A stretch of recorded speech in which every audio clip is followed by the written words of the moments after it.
always to play around objective control and vision. And when you're playing Zoe, you need that vision so desperately to actually be effective. And he just was not able to, Chovy, in that game, to pull it off. And it reminds me of that moment in How to Train Your Dragon, you know, where the kid's looking up to his dad, and his dad's like, well, you just have to change this, and indicates the entirety of him. And yes. Honestly, like that's how much Hanwha needs to get better, right? Because the entirety of T1's game was just better in game one. So changing the draft could be an option, and of course now you've got Hanwha Life Esports on the blue side. And it would be such a victory for Hanwha, because the reason why they were 8th, we haven't really talked about yet. We did mention shortly that they were better in spring, but the reason why they were in 8th was not because of individual performances, although some players didn't do as well, but the team just felt like 5 individual players, barely in comps, not communicating, and throughout this tournament we've seen them get better and better and better at it. And this first game to me felt very much like a regular split game for Hanwha, where individually you can see the talent of these players, but then when it comes to actually matching teams that rotate a lot sharper than they used to, that have better shot calling, that have better target selection, they kind of fall apart. And in this next game, you need to either get bigger leads due to draft in the laning phase, otherwise it's gonna, I think, be really, really hard. Or just get LeBlanc. And that's kind of what they have the option to do right right open. here. They certainly do. I 100% think you'd first pick this, because this is where you can actually have Chovy on a champion where LeBlanc is the most I can be anywhere, I can do anything. If I win lane, I get items. I can actually blow up almost any squishy champion in the game. Very difficult to track. One of the highest skill expression champions you have in League of Legends right now. It is the Chovy champion for this meta, and I cannot believe they banned Jarvan instead on red side. And that to me leads me to believe that T1, you know this is coming, right? So this is going to be a very clear cut. Let's not forget that as it will be the Lissandra, which has been the go-to counter pick, that T1 also have let a Yuumi go through and actually were able to punish it, unlike many other teams. Yeah, no, that's very true.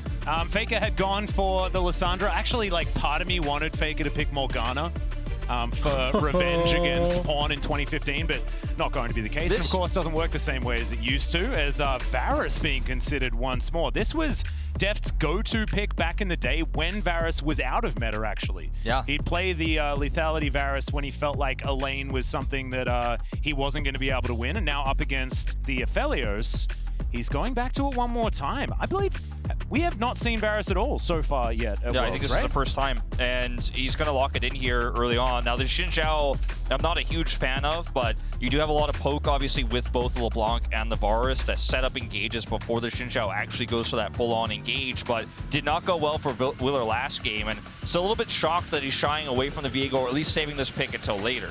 I was kind of hoping to see a poke comp come out. I think the Varus and the LeBlanc work very well together. Use the Varus to get targets low, and Chovy can go in and blow them up instantly. But instead, you go for the Xin Zhao, which I think the 2v2 is strong with the LeBlanc, right? Kind of acts as a lead light. But here it is again, the Poppy that Owner has been able to pull out, and the lockdown and peel that is already available for T1 to both protect Gumayushi and also proactively find target, kill target. It's going to make the life of both Xin and LeBlanc so much harder. I think you've got to ban away the Thresh and the Lulu here as Hanwha Life Esports. That does still leave open a lot of options. The Rakan is banned by T1. They have no interest in picking that one. But even if you ban both of those, they can still pick up the Leona, which is very strong with the composition they have as well. So, I mean, it is looking very good for T1 right now. Now, the Kana targeted ban on this Kennen is so huge. You've taken away his 2 most played in the Jace and the Kennen. And historically speaking, especially in this tournament, T1 have relied so much on Kana being the damage. With Lissandra, you have a lot of utility. You have the ability to shut down this LeBlanc. But you still need more consistent damage, and Kana on this Jace, or rather the Kennen, could have done a little bit of engage and damage, but you've taken that away now. Yeah, you've actually taken away his entire World's Champion pool. The only champs that he's played have been the Jace, Graves, and Kennen, so he's going to have to bring out something new here. Of course, still a lot more available, and in fact, the Poppy's already locked in. Could theoretically be a flex towards that top side of the map, but highly expecting Owner to play it once again, as he was so good on it previously in the tournament, as the Thresh, thankfully, is going to be banned. I'm thinking Gwen. I think that a Lulu-Gwen rotation here for T1. So good. It works really well. Gwen was a really big pick for Kana, even in the LCK Summer Finals. It's basically been his go-to outside of some of the major picks that we've seen. And And this is a really interesting pivot, and kind of, to me, yeah, I'm really happy to see this, because look at what is still left of Morgan's champion pool, right? I think most picks that you might be expecting, think of things like the Renekton, think of things like the Ornn. Both of these you're completely fine playing the Gwen into. And if you look at the lanes that are already available for T1, you can choose to play towards that Gwen, or you can just leave her on her own. Karma's shown that he's been able to sustain himself without resources, scale into 2 items, and then be an absolute menace in both team fights and side lane. The Nautilus coming through here for Vista, which is one of his best champions actually back in the LCK, is an interesting one because it doesn't feel inherently strong against what T1 is running. You can try to disrupt some of the front line with this, but it means that I think you're going to really get outpaced in the mid to later parts of the game. You're not going to be able to have that much power roaming mid either. Now, I like it more when you do see this Renekton coming through, because now you have a lot of lockdown, you have a lot of CC and burst damage, but I think this is a pretty easy Lulu 5th pick here for T1 now. But with the Renekton, they pivot to the Braum, and you can't hate it. I think the Lulu would be a lot more powerful for what this composition does, because you already have such a great front line, but the Braum is so good into the Renekton. Yeah, trying to mitigate some of those melees. I loved the look on Morgan's face when he got his Renekton. Of course, like, we've been talking about Morgan's improved, things like that. No, Morgan just started picking Renekton again, because that is the champion that is 150% his comfort. Of course, Lyric already letting us know on the desk. There's a team called WE. Yes, I believe there might be. They've been around for a while, as it turns out. I feel very scared for Hanwha's chances in the second game, because I look at his draft and I think that it is just, if you don't get ahead early, it's way worse than last game. You're playing into Gwen with a bunch of melees, right? And then you kind of have the Varus, which is something. But he gets negated by the Braum. You have lockdown in the Lissandra. You have engage in the Poppy, as well as a lot of tankiness between those 2 champions. And you have Gumiush's Aphidos yet again. Yeah, do you know what it looks like to me? It looks like the draft on Hanwha Live's side was a pop quiz, and T1 got all of the answers right. It does feel that way. Were locked in. And I think the Poppy is just so powerful right now in this meta. It's strong against LeBlanc, very survivable. Obviously, the dash being a bit of an issue there for Chovy.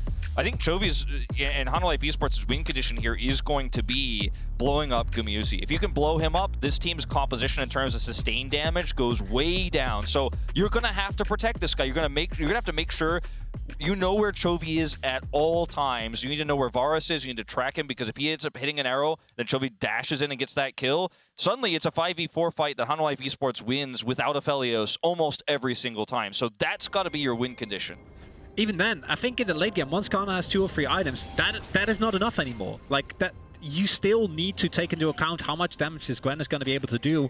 Looking at the champions that Hanwha Life have available outside of Chovy, dealing with that Gwen later on is going to be such a nuisance. And Hanwha Life, first 10 minutes, better get ahead in every lane. Yeah, let's see whether they can do that as we are onto the Rift for game number 2. Yeah, I'm just thinking about this from Def's perspective after 20 minutes, and that is a game that I don't want to play. No. Personally, you don't have any mobility at all, and T1 can jump on you from almost every single angle. It's very, very scary. And also Braum. Yeah, no, there's no good news. No, it's just Renekton could get kicked out of the team fight by Owner. It is very difficult. I mean, either one of these frontliners for Hanwha Esports is going to be removed in an objective fight, very likely. So it feels like Hanwha Esports desperately tried to copy someone else's homework, almost even in terms of that. For going back to the reference you were saying earlier about the pop quiz, like in terms of how they wanted to finish this draft, because I understand Vista wants to have power in mid, wants to be able to maybe threaten Faker so Chovy can get a lead and get ahead, so he wants to be on this roaming support. They have enough prio with this Varus into the Aphelios. I do like that, because that's one lane where you can get prio, then you can send Vista to mid and hope to get Chovy that money he needs so desperately early. But otherwise, this Nautilus doesn't feel very strong into this composition at all, and is often just going to be isolated and blown up so quickly if he decides to engage ever. Yeah. And I'm sort of looking at this game like, Chovy, okay, that's an interesting one. Gets himself an Electrocute proc, as Faker has taken the Aftershock. Not going to be any Electrocution Lysandras this time around. Pretty happy with that. As Carrier now sitting in the brush, gets a bit of a thumbs up here, as Deft is just going to walk away. I like the Electrocute more. I think that the value of Aftershock early on is pretty relevant, but then you can argue, as Faker, later in the game, your only job is utilize your passive and protect the rest of the team. Yeah. And this is, of course, our featured matchup presented by Mercedes-Benz. Chovy versus Faker. And already, you know, Chovy doing okay in it. It's Faker down underneath 200 health, but it's not exactly the greatest early on here for the Lissandra, but she is pretty good at weathering the storm and denying all of the jump-ins, as that Circle of Frost is going to indicate exactly that, but of course not enough just yet. If he connects that chain there too, Faker might have to blow a flash there, is going to be forced out of lane. And that, of course, will be matched by Chovy. But yeah, this is where Chovy found a lot of success in Game 1 early. Was behind in CS, technically speaking, at 15, but did threaten Faker, prevented him from using teleport. And once again, you're seeing how strong this player is at early lane. And it's not impossible, right? Because if I remember correctly, it was Jensen into Icon that was actually able to, in this counter matchup, still get the upper hand, still be able to find repeated counter kills. Yeah, and I mean, it's a loose counter matchup. It's a post-6 counter. We've actually seen that in other regions, like us here in Korea, we think that Lissandra very good into LeBlanc, but we've seen in other regions that hasn't even worked more often than not. Yeah. So it's not 100% or anything like that hard counter or anything, as Owner moving up towards the top side of the map. Morgan actually playing this one out pretty well so far, but things very, very even. And we've already said Hanwha need huge leads if things want to be good. Already a flash on the bottom side as Gumayushi gets himself out of the way. The Gravitum comes on through as well as Deft walking away level 3, so can't use the ult or anything like that. It's Carrier. He wants even more. The passive stacking up the flash eventually comes out, and T1 brute force Hanwha Life out of the lane. Double pots had to be used here for Deft. He barely gets out of this one, and now you've lost control of a lane that you already had pushing power in, and feels like a little bit wasteful to go for that type of all-in. Losing your summoner as well here. Yes, you still have the Hex Flash here as Vista, but it's painful.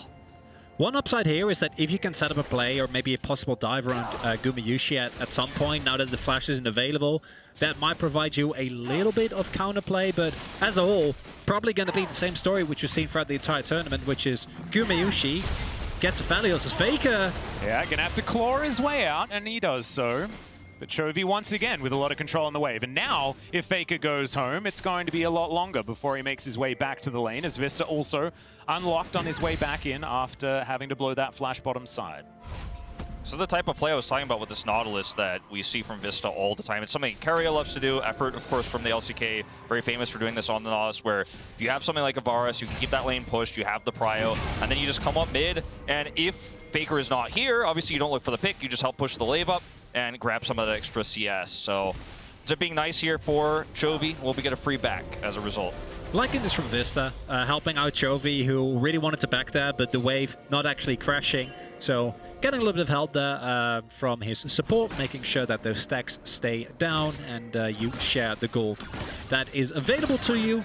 And again, Kana not really getting any resources. Really a big switch up that we've seen here in style from T1.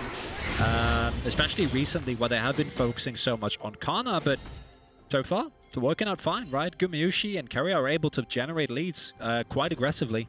Yeah, Owner as well with a decent lead in the jungle. Hit level 5 a little bit earlier. Is able to be a couple of camps ahead of what Will has been able to do as well. So far, the Poppy, not exactly active as far as getting lanes ahead, but certainly is able to do a lot of work for himself. As Cannon now looking for his first plate of the game, and will snip that one down very comfortably. Yeah, Morgan saves his teleport, wants to have that for a potential skirmish on the bot side of the map where Owner has been hovering quite a bit. You see he's taken away the Raptor camp now here on the blue side. So having that teleport in those bot skirmishes, that was, you know, something Lyric joked about earlier on for the early game for this Renekton player. It's certainly something that could be very useful in the next upcoming moments. Because speaking of which, I mean, you could see the group up here. Willer is scouting this out, and having that teleport right now is so critical for Morgan. Really like this read here, because you see the camp is gone, you see the ward, it's relatively fresh, so there's a reasonable expectation that Owner is still hovering about top side. Vista and Deft play accordingly, very respectfully, and with that knowledge, Morgan also, again, available to shove in. And the problem, of course, inherently in this matchup is, yeah, he gets a plate. I think he does really well in the 1v1, as should be expected of the Renekton early on. But this is not the kind of lead you need to secure against the Gwen, because once that Riftmaker hits, it already becomes a lot harder to just stay away from the threat of an all-in with needlework, and then post-Saccum item, it's much, much worse. Yeah, I want to see what happens after this first Rift Herald, because that's when things can really get out of hand. That was a sexy follow, but not actually going to eventuate, result in anything. Well, I mean, he gets a nice trade here once again. Looked very, very cool. It did look cool, and Vista's here. I mean, we've talked about this so much power here with this roam. Double backs. Hex Flash? Oof. Needs a few extra links in that chain, unfortunately. Almost Herald time. But the timing of this is so huge. Just like we saw last game, you force Faker in, you shove these waves in, Herald spawning, Hanwha Esports trying to get every small advantage they can before this objective they know T1's going to fight for. And Chronicler, are T1 going to fight for it? I know this is a trick question, because everyone knows the answers to this, Atlas. This is the freebie points on the pop quiz. Yes, they will 5-man commit to Herald, because they've always done it. That's a pass mark for you at least there, Chronicler. We'll check back in. Gumayushi and Keria shoved out the early wave. Are just going to sack the wave that's being shoved in the bot right now, but Hanwha Life actually able to get over here with everyone. Is this a River K-Ram, potentially? In this one, as Morgan walks on through, getting some vision down. As you can see, Faker taking care of the mid lane. The rest of Hanwha Esports moving on in. They have a lot of vision control around this Herald, so they can collapse on the Faker, force some resources to come back mid. The Faker's going to have to clear this wave. At some point, T1 is going to have to engage if they want this. Yeah, down to one caster creep each. They are both going to be cleared out. Both of these wards also dying at exactly the same time. Both of these teams doing almost exactly the same thing. We'll see whether an actual fight is going to break out as Hanwha Life remain in control as far as vision is concerned on the Herald. You have teleports. Yeah. Just send Kana to bot to actually catch the wave. Stop Exactly. letting the wave die. Yeah, I'm actually sad also, too, that T1... Well, I mean, looks like they're going to commit to this, which is very, very greedy in terms of positioning. Your Faker has to be so careful. They're just going to straight up start this. Oh, engaging in onto T1 is dangerous, though, as we've got a back coming through from Morgan, maybe thinking about getting himself an item. A teleport coming on down from T1 as Faker's going to get hooked, has the ultimate, keeps himself alive. Chains of Corruption come out as well, though, as Deft looking for some arrows. Shelly getting in amongst it as well, as she eventually decides that she wants to get out, as Chovy bullying Gumayushi away from this pit, and T1, they don't want the fight. T1, I mean, they really just got completely out-rotated here. Morgan's on the backside, by the way, and is going to be able to catch this wave, but hit point advantage goes to Hanwha Esports. They've got long range engaged too. You have to respect this as T1. This could be a huge mistake. There's a teleport coming through top side here. That's the second teleport to come on in. Faker, no flash available, but now has full health once again. As Morgan, he can blast cone over, but the information is now there from T1. They know that this isn't going to work out, as Owner is going to steal away the Rift Herald. Now Morgan diving on in immediately. He gets exhausted. Canna looking for Willer on the backline, but has he overextended? It's a question. Morgan staying alive for so long, and first blood goes to Faker. Chovy gets smashed into the wall at the back of Shelly's pit, but does make his way out. Gumayushi trying to get him, as they're not going to fall for that funny business. It's a double kill for Faker, and T1 a huge lead in the early game. It would not be an LCK quarterfinal versus LCK v LCK quarterfinal, but we're going to have crazy extended fights here on the Rift Herald, and I got to say, T1, it looked risky, it looked really greedy. They were there with low health points, but when they put that ward over the wall, I think it was Faker who actually hit that blast cone to keep Morgan out. That was the turning point. You push Morgan away in that moment, he can't come in on top of everybody else. Faker teleport to the top side of that fight at the beginning was really scary, but they ended up winning the fight at the end of the day, and so much aggression, so much all-inning from Hanwha Esports. Chovy's not able to get the kill on Kana, who's now going to get a ton of extra gold on the top side of the map. And here in the X replay, I think, yeah, this blast cone is really, really big. I think in general, just again, the limit testing that is being found here by T1 is incredible. Like, look at how confident Kana is playing. Misses some needles, but the amount of damage that he soaks is up to the very limit. Gets healed by Guma once he goes back into the rest of his team.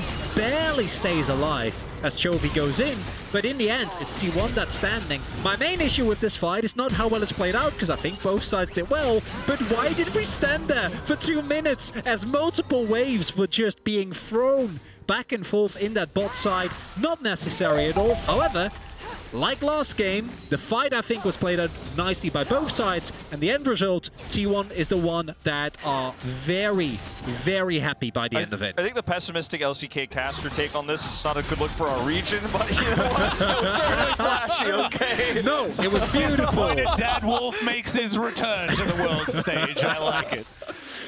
But yeah, I think the Blast Cone was the entire crux of Hanwha Esports' plan, because you're teleporting back in as Morgan, and if you don't get that engaged, if you can't get over that wall, your whole plan crumbles in an instant. So that ward and that hit there by Faker to destroy the Blast Cone just makes this fight a 5v4, unfortunately.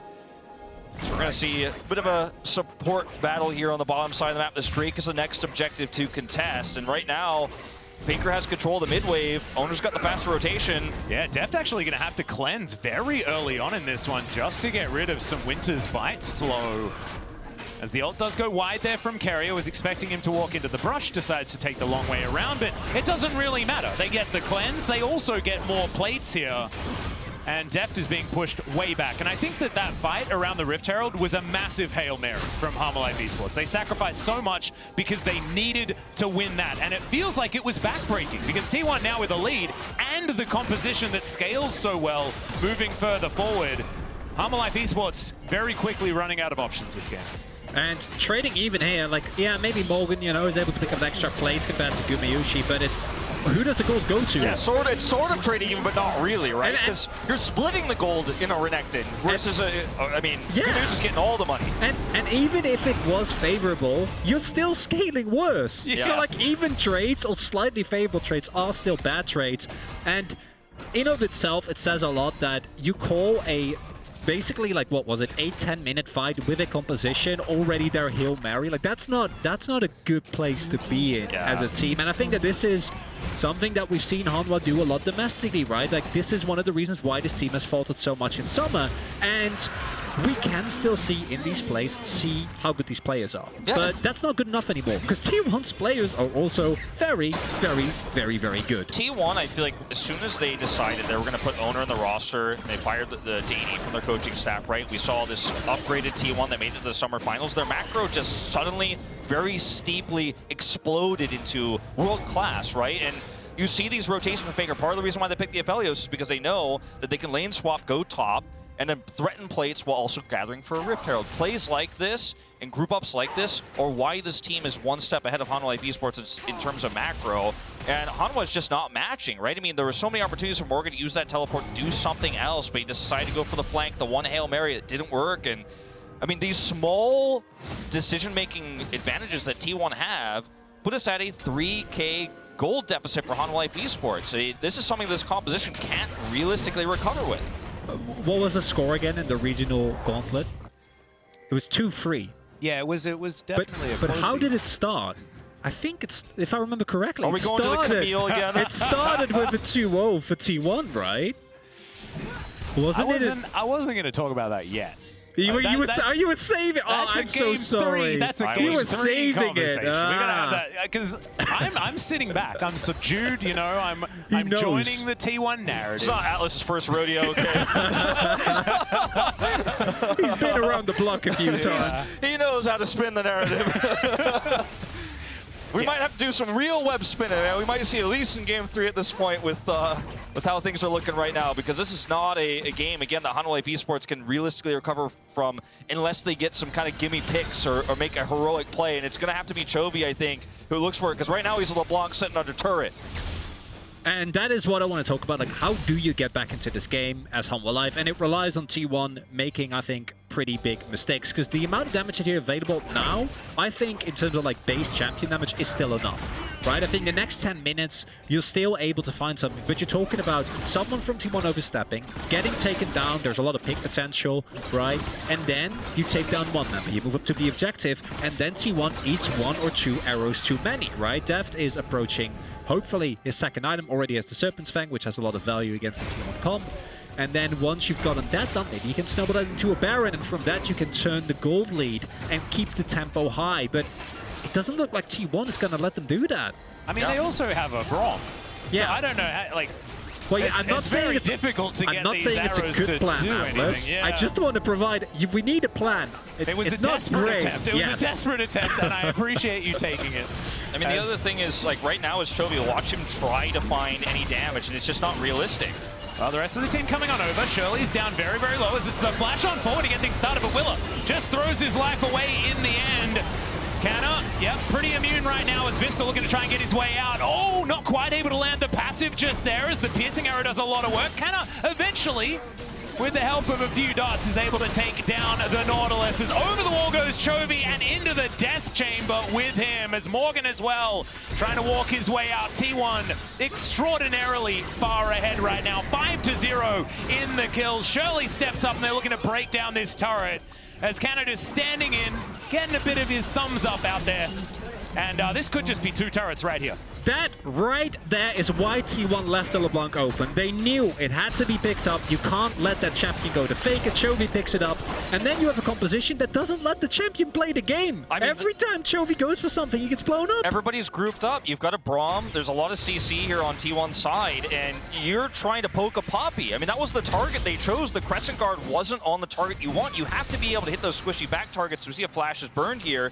Once again, Poppy's going to escape LeBlanc, but if you can't put the threat onto Gumayusi, then what are you doing, unfortunately, as Chovy in these fights? Like, look at where he is when the Crescent Guard comes through, and it's Owner who's isolated. The toughest target in T1's roster to kill, and instantly Carrier presses ult, and you're done. You're in a choke point against Gwen. What are you going to do?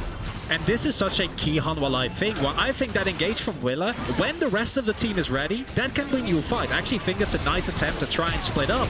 But the rest of his team isn't there. You can't go in like that when you have a team that isn't available to actually follow up on that very aggressive engage. The rest of your team actually is short range in the case of Chovy and Morgan, or in the case of Def needs to actually be in position. Instead, you force them to opt into a fight that they don't want to take, and you dig yourself deeper and deeper into the hole. Oop, Canna decides that he doesn't actually want to be in the river at that point in time, and I don't blame him. It's Chovy and Deft over to the side. Owner takes a bit of damage, but he's already very tanky right now on this Poppy.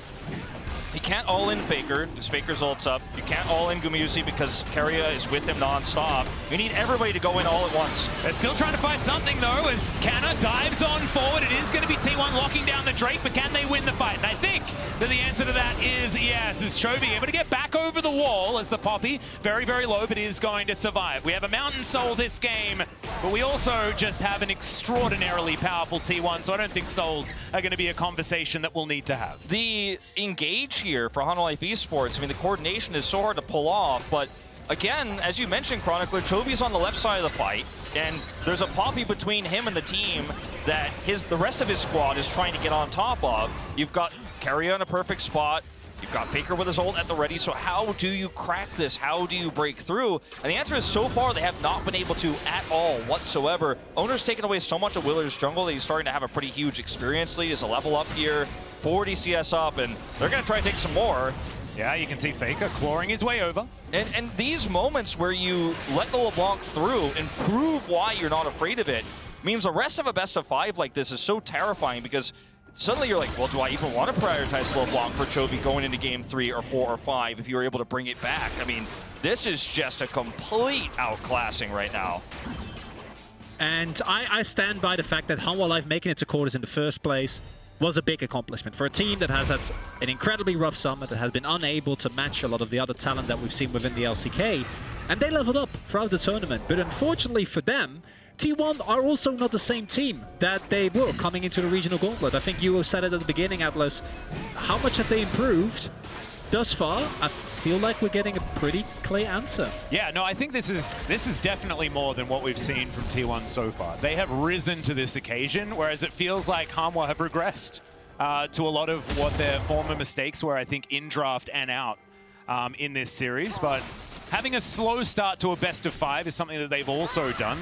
It's just clutching at straws a little bit to talk about it right now. Remember some of the implications of T1 smashing this series, what it means for the rest of our quarterfinals as well, because T1 topped EDG, and Hanwha Esports made it very close against RNG. So It means a lot for T1 to crush this hard in their chances of maybe being able to contest Dom1 Kia. Yeah, I think that's a really huge point. Because I think part of the reason why I was going a little bit harder on the Hanwha Life have a chance here narrative is because if T1 wins, they need to get credit for it. It can't just be, oh yeah, well they took down the 8th place team in their region, because that's not what this represents, right? This represents T1 tidying up their gameplay so much more, as this was a 5-game series. Is now Canna looking to try and get more Dunku Mushi, a massive ulti in the backline. The Varus just dies. I didn't even see what he got hit by. It just gets completely obliterated. Baby coming through. It was just needled. He was just needled, as Canna is just so extraordinarily strong right now. Willa trying to get away, but he's not going to be able to.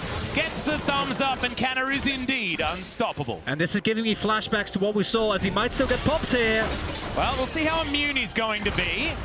We're going to try and cut down the Crocodile. It's going to be difficult, but does still have his circle available. Yeah, exactly. T1, they can just go over and grab it. And yes, congratulations, Hanwha Life Esports. You do have yourselves a Baron. But Faker is going to come through and try and do a 1v2. Ults himself. Gets a bit of extra damage down there, but Faker should still die, but no. Able to walk his way out, and yep, that's the last tick, calculated by the man in the mid lane. No problem. Greatest player of all time. Yep, that's 100%. He knew that was going to happen. Yeah. He could have also just not teleported, but I think the idea is, okay, well, there might be more players coming. Let it go, Wolf. Let it go. Little bit of people understand that was a little bit tongue-in-cheek. Yes. Yes. Little bit of over-eagerness there coming through from T1 in the end, but it's understandable considering the game state. And this is a performance that even, I'm not 100% sure, that was a game in the, I don't know if it was the one game they won or it was a game that they lost, but still, even in the summer finals against Dom1 Kia, Kana looked insane on this Gwen pick, and it's one of his go-to picks if everything else is banned. Here again, look at the confidence that this player has. This is effectively a 3v4, or a 2v4, or a 1v4 even, depending on how close you consider the rest of the team. Yeah, like, and then just needle, and he does. And he was barely on the screen. He was given so much gold early, and I mean, he's in such a lead right now that you could easily make these types of plays against a very squishy Varus, who has no protection with the support that they've chosen for him, right? He's playing with a Nautilus. There's no way out of this one, I'm afraid, and Morgan wasn't even there to peel. Yeah, I'm starting to see why Varus hasn't been picked so far this tournament, as Deft has had next to no impact on this one whatsoever. T1 continuing to push their advantage forward, though, as the Claw is threatened there by Faker, but instead they're just going to take this turret. All just standing in the mist alongside Canna, as Ona just playing defense, and he can certainly do that. Still has the ulti. He can just helicopter them away if he wants to. Airlift, as we like to call it. I mean, this one's all over but the crying, I think, in the second game. And if you're a Hanwha Life Esports fan, the tears might already be flowing a little bit. And we talked about the implications for what this means in terms of, you know, how the finals could look if we do see RNG or EDG tear through the top side of the bracket, one of the big favorites there. But I mean, talking about in the microcosm of this best of 5, like I was mentioning earlier, you get the first pick high priority LeBlanc, which is one of the strongest mid lanes right now across all regions, and you get dunked on this hard. How do you pick up the pieces going into the game 3s, and then if you win it 4s and 5s in terms of drafting and strategy here, because T1 are just one step ahead. Yeah, it's really, really rough. They're going to fight for this blue buff. It is going to be secured there by Chovy, so at least there's that. And now Ona actually in a bit of trouble. He's going to flash his way out. Faker there to follow up, though, as he dives on forward with that Ring of Frost. Still has the ultimate. Also has a Zhonya's as well, as Faker actually going to fall here. He'd already used that Frozen Tomb, so unfortunately no option to have that one. It's a 1-for-1 thus far. Still trading evenly here on Hanwha Life Esports side. We were saying that, you know, that's bad. When you're behind, generally it's good, but I don't know. With the draft, it's so difficult here for Hanwha. With how gimme of a fight that was for T1, the fact that this is this close is a bad sign. I mean, T1 were way out of position, and they still end up trading it back. It's free. Diving forward. Keeps going. It's free ultimates invested as well, right? Like what we saw there was Hanwha Life throwing free ultimates into Ona, who's still yodeling around the rift. Like, he's feeling fine. He's not taken down at all. Again, there's kind of tight gameplay that we saw from T1 earlier. They're letting the range, you know, they're letting loose a little bit because they can, and I don't think they should, but they're able to. They have a lead this big. They have a skating advantage. They're in an incredible spot in this game. Can just chill until that Mountain Drake comes up and then just go for that. Because as Wolf pointed out, like, that fight should never have been that close. That was not a good fight for T1 to take. But when you're this rich, you can actually get away with it. And it's something that I think is going to be really hard to do anything in this game about for Hanwha Life. That's when we cast our eyes forward, right, to a possible third game. And then do you say Hanwha Life just draft scaling? I don't think that works against T1 with how they're playing right now. No, I think taking away the Aphelios is a good start here. Gumayusi has been so extraordinarily comfortable. T1 have looked so clean playing around him on the bottom side, and Deft has honestly looked invisible this whole series. Yeah, and that's not what we've seen from him in Worlds, and that's what we saw from him in the Gauntlet and even the very end of regular season for Summer, and it's disappointing to see, but it's also part of T1's whole game plan to put the Aphelios on the top side of the map early, try to get extra plate gold on him, and use that Rift Herald timing there. So I think just putting a wrench into the gears of T1 you know, at the drafting stage like that is one good way to start. But, I mean, we're looking at 2 minutes until a Mountain Soul versus a Varus that isn't fed. Like, it doesn't get much worse than this. I mean, I don't see a world where Hanwha Esports is going to suddenly bring this around unless T1 starts donating picks. Yeah, now T1 going for a reset in anticipation of this Baron. It's back to business as usual here for this team. And just to look back in history just a little bit, I find it kind of poignant that this LeBlanc is left open and T1 punish it, because Deft was on the team that famously punished Faker for the very first time on his LeBlanc internationally back in 2015. And it also is something of a showcase of how League has changed over the years. Because I think if Chovy was a player in 2014, 2015, individual carry performances were, I think, much more common. It was much more possible within the state of the game, but team play has become so much more important. Well, looking for a bit of a fight here. Depth charge comes down from Vistor. He's still very healthy as well. It comes through with the ulti.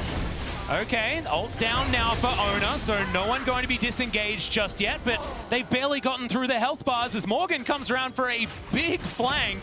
But the rest of his team are like, well, we're not really sure about this anymore. Yeah, we can't rescue you, and Morgan has no teleport here, so he's going to have to just kind of hover around and wait for the sandwich to come through. But there's so much vision here for T1 that Hanwha Esports had to push through.